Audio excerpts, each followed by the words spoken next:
अस्सलामुअलैकुम वरहमतुल्लाहि वबरकातुहू। नाज़रीन किराम, मैं हूँ जावेदुल हसन और आप देख रहे हैं द इस्लामिक स्टडीज .pk। पिछली वीडियो में हमने आपसे इल्म सर्फ का जो था वो हल्का सा तारुफ करवाया था। आपसे मैंने कहा था मैं कुछ नोट्स के साथ आऊँगा, लेकिन अभी हमारी ज़रूरत नहीं है उन नोट्स को इस्तेमाल किया जाए। आपको अभी हम बिना नोट्स के ही लेकर के चलेंगे।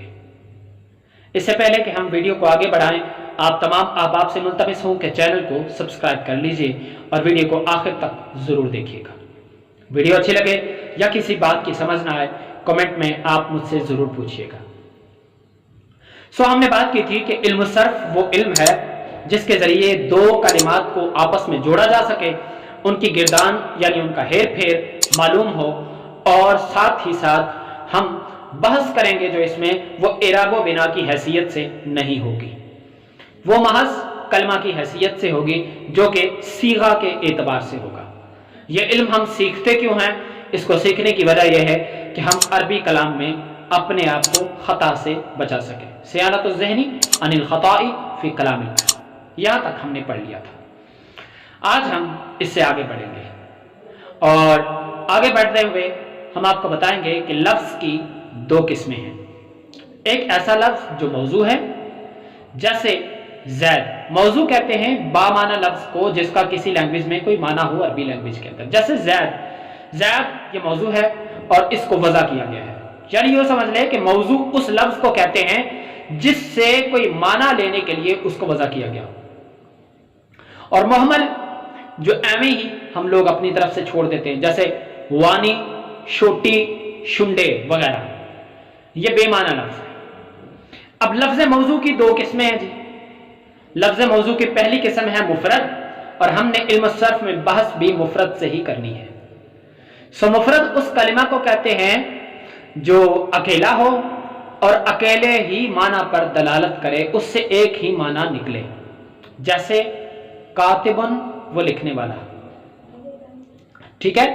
और मुरक्कब जो दो या दो से ज्यादा कलिमात से मिलकर बने, जैसे ज़ैदुन, कातिबुन, ज़ैद लिखने वाला है। अब आप देखें कि लफ्ज़ है क्या, लफ्ज़ किसे कहते हैं? तो लफ्ज़ की तारीफ यह है कि लफ्ज़ का लुग़वी माना फेंकना, किसी चीज को फेंक देना। अल्फाज जुबान से हम लोग जो बोलते हैं वो अल्फाज को अंबार की तरफ फेंक देते हैं। जैसे अरबी की एक मिसाल है, वो कहते हैं अकलतु तमरता व लफज़तु नवाता, मैंने खजूर को खा लिया और उसकी गुठली को फेंक दिया। और उलमा की इस्तिलाह में कहते हैं जी मा यतलफ़्फ़ज़ु बिहिल इंसान, यानी वो हुरूफ जिनके जरिए इंसान तलफ़्फ़ुज़ करे। यह है लफ्ज़ की तारीफ। अब हम आ जाते हैं लफ्ज़ मुफरद की तरफ। लफ्ज़ मुफरद की तीन किस्में हैं जी। पहली किस्म है इसम, दूसरी है फेल और तीसरी है हर्फ। तो इस्म की तारीफ करते हुए हम ये बोलेंगे अल इस्मु मा दल्ला अला मानन फी नफ्सिही गैर मुक़्तरिन बि अहदिल अज़मिनति सलासा। इस्म वो कलिमा है जो किसी मुअय्यन माना पर दलालत करे और तीन जमानों में से किसी एक के साथ मिला हुआ ना हो। सौखे लफ्जों में इसकी तारीफ यह है कि ऐसा कलिमा जो किसी माना को जाहिर करता हो, लेकिन वो तीन जमाने यानी माजी, हाल, मुस्तकबिल, इनमें से किसी के साथ भी मिला हुआ ना हो। यानी माना तो पता चल जाए, ज़ैद एक लफ्ज है, इसका माना ज़ैद ही है, नाम है, लेकिन इससे कोई जमाना मालूम नहीं हुआ। दूसरा है अल फ़िअल मा दल्ला अला मानन फी नफ्सिही मुक़्तरिन बि अहदिल अज़मिनति सलासा कमिस्लु दरबा ज़ैदुन। आप देखें, फेल वो कलिमा है जो एक मुस्तकिल यानी मुअय्यन माना पर दलालत करे اور 3 زمانوں میں سے کسی ایک کے زمانے کے ساتھ ملا ہوا، جیسے زید نے مارا، ضربا زید، زید نے مارا۔ اب اس سے زمانہ ماضی ہمیں معلوم ہو رہا ہے کہ زید نے مارا تو ہے، لیکن زمانہ ماضی میں اس نے مارا تھا۔ ٹھیک ہے، اب آپ آگے بڑھیں۔ حرف کیا ہے؟ کہتے الحرف ما لا يدل على معنى في نفسه غیر مقترن باحد الازمنة الثلاثة۔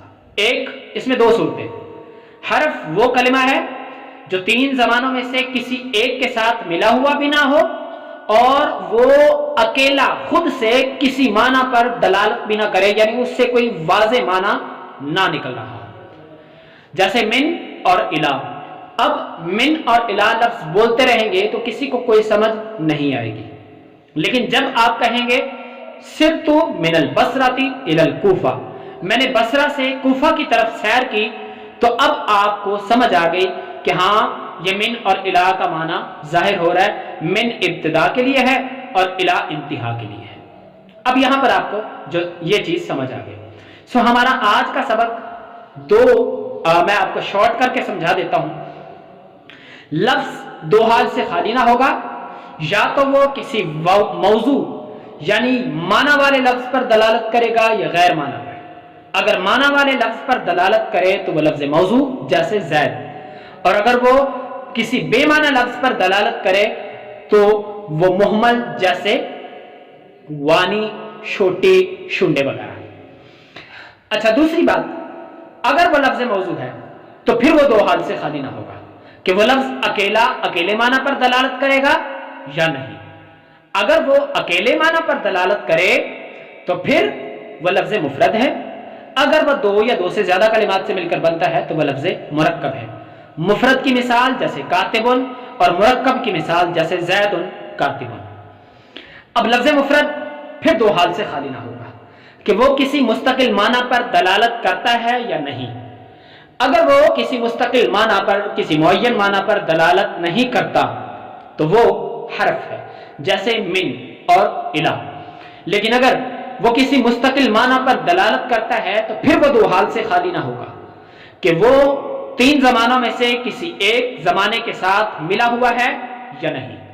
اگر نہیں تو وہ اسم جیسے کاتبن، اور اگر وہ ملا ہوا ہے، اگر وہ نہیں ملا ہوا تو اسم جیسے کاتبن، اور اگر وہ ملا ہوا ہے تو وہ فعل ہے، جیسے ضربا زید، زید نے مارا۔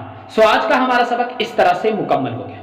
آپ کو کوئی چیز سمجھنا ہے یا آپ کو کسی بات کو سمجھنے میں پرابلم ہو رہی ہو تو براہ کرم آپ کمنٹ میں اپنی آراء کا اظہار کیجئے۔ ٹیلی گرام، واٹس ایپ، فیس بک، انسٹاگرام، یا پھر آپ کسی بھی ایسی بلاگ پر آپ مجھے جوائن کر سکتے ہیں۔ سو آج تک کے لیے صرف اتنا ہی۔ دی اسلامک اسٹڈیز کو سبسکرائب کرتے ہوئے ویڈیو کو لاسٹ تک ضرور دیکھیے گا۔ السلام علیکم ورحمۃ اللہ وبرکاتہ۔